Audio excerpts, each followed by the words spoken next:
was some controversy with that fight. Controversy indeed. 2 weeks after the fight, it was revealed that Barnett had tested positive for steroids.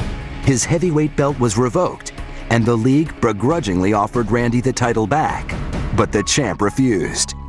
He wanted to fight for it. I'm not just going to take the title back. I'll fight for it. So they put me and Rico Rodriguez, another fighter, in a title match. The winner was going to be the heavyweight champion. Randy did well in the early moments of the fight, but Rico Rodriguez's girth, his size, and his height became a problematic issue into the middle rounds. Rico Rodriguez, being so much heavier, eventually wore him down, eventually did put Randy on his back, and then dished out a bunch of punishment. It wasn't just a defeat for Randy, it was annihilation. The last shot he threw was an elbow, which landed in Randy's eye, which actually broke the small bone that separates the eye socket from the navel passage, which is an extremely serious injury. You could hear Randy scream. It was the first time I had heard Randy scream in the cage, and it was quite unnerving. As Rodriguez fielded post-fight interviews, Randy's corner team raced him to the hospital. At one point, I was standing at the curtain, and on one side was Rico Rodriguez at the podium, happy, and then on the other side of the curtain, Randy was on a stretcher, a gurney being taken out. A fractured orbital bone would require multiple surgeries to correct the double vision that resulted. It was kind of a rough time just seeing him. You know, he had the double vision for so long and the physical therapy and everything. That was the first time I really ever worried about him having any kind of permanent damage. That's the first time he'd gotten anything other than black eyes or random bumps and bruises. As Randy recuperated, rumors swirled that the former champ was washed up, that the MMA world had passed him by, that it was time to retire. Even Tricia and the kids urged him to step down. But Randy wasn't ready. There's no telling him what he should and shouldn't do. You know, if he's convinced that it's the right thing to do, he's going to do it. It would be nearly a year before Randy was able to fight again. And when he did, it would be against one of the most feared fighters in the UFC. And once again, Randy Couture would be the underdog.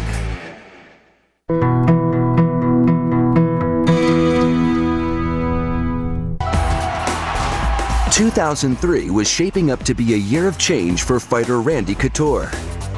Now 40 years old and recovering from a devastating eye injury, Randy's UFC future seemed uncertain. With wife Tricia pregnant, Randy had few options. But he did have an idea: move down weight classes. He had beaten the best guys in the heavyweights, and he's always looking for a challenge. He didn't want to settle and retire. Randy is a student of the game. I think if he sees that a division is weak, if it's a division that he can get in, he wants to get in there and up the competition a little bit. The league pitted Randy against light heavyweight contender Chuck the Iceman Liddell. One of the toughest pound-for-pound fighters on the planet, the 34-year-old Liddell was on a 10-fight winning streak. He was the overwhelming favorite. I'm being expected to lose again, and a place that I'd been a couple times already in my career. Randy was taking no chances. He studied his opponent in depth. Every fight that Randy watched, he saw that Chuck's opponents gave him a lot of space in which to work. Randy said, I'm going to get in Chuck's face and I'm going to stay there. I might get knocked out, but I'm going to get there and put the fight into my area of expertise, and that's exactly what he did. Couture actually kept striking with him, stood with him, and started to outbox and started to befuddle Liddell, and Liddell was backtracking and didn't know what to do, and it just totally took him out of his game. Randy's strategy worked. In the third round, he took Liddell to the ground and beat him into submission with a TKO. He wins the championship. So now he has held titles in the heavyweight division and in the light heavyweight division, and was the only one to do that. It was one of the most watched bouts in UFC history. It helped propel MMA past boxing in popularity and viewership. And it catapulted both Randy and MMA into the pantheon of mainstream sports. Randy Couture, the underdog, was becoming a superstar. He's one of these guys who has a very heroic presence to him. There's something about him that resonates, that all-American hero. Pass the number on. Get him in here. He's extremely humble, very down to earth, and if there ever was a guy who didn't have to be that way, it'd be Randy. He's soft-spoken, he's respectful, and kind of like that American movie hero. He always seems to come through when you least expect it. Ironically, as his professional life was cresting, his personal life was crashing. Though Randy was finally getting the credit he deserved as a fighter, his marriage with Tricia was coming unraveled. I was a wrestler when she met me, but I think she saw that kind of discontinuing in '96. And us getting married and settling down and the competition being over and the more of the 9-to-5 normal, home for dinner, home on the weekends type of a relationship, and for her own personal needs and wanting to start a family and wanting to kind of settle down, and me competing and traveling and doing all the other things I needed to do just didn't fit where she saw us going. And then I think that created some resentment and some animosity that we never really got over.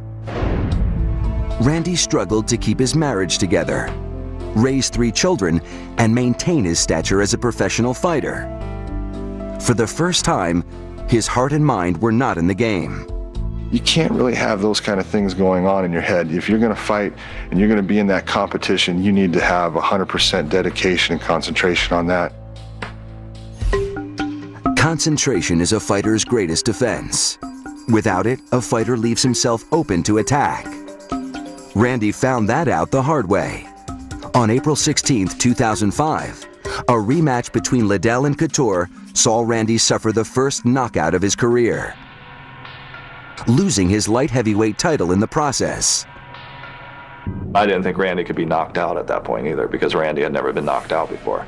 Anybody can be stopped. If you get hit in the right place, at the right time, at the right angle, you're going to go down. 9 months later, Couture and Liddell fought a third and final rubber match to determine the light heavyweight title once and for all.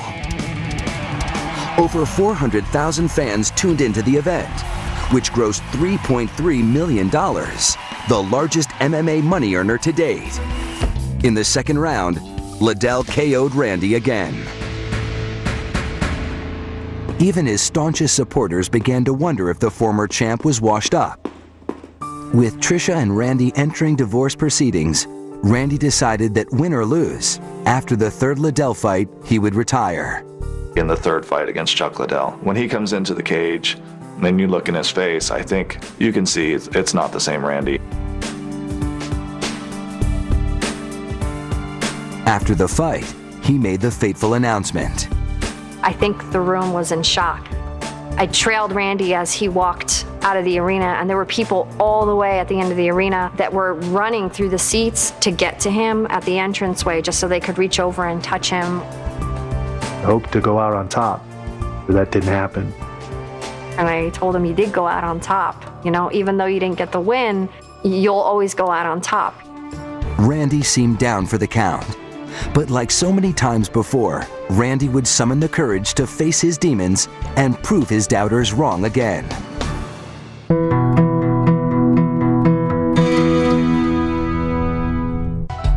On February 4th, 2006, 42-year-old former All-American wrestler turned mixed martial artist Randy Couture announced his retirement moments after being knocked out by light heavyweight champion Chuck Liddell. When he lost 2 times in a row to Chuck Liddell, he said, hey, I'm not doing my job. I'm not showing up and doing my job right now, so I think it's best if I retire. I didn't feel like myself. I just felt heavy and didn't feel like I was able to relax, go out and be myself and train and compete the way I was used to training, and I felt like it was time to move on. With his fighting career over, Randy became more determined than ever to focus on his personal life and new interests. He traveled, spent time with his children, and met 31-year-old Kim Colderman at a party in Las Vegas. Like Randy, Kim was coming out of a rocky relationship. The chemistry was instant. I was single for about 6 months, He was going through a separation and a divorce with his wife. And it's kind of how the conversation got started, both of us venting to each other.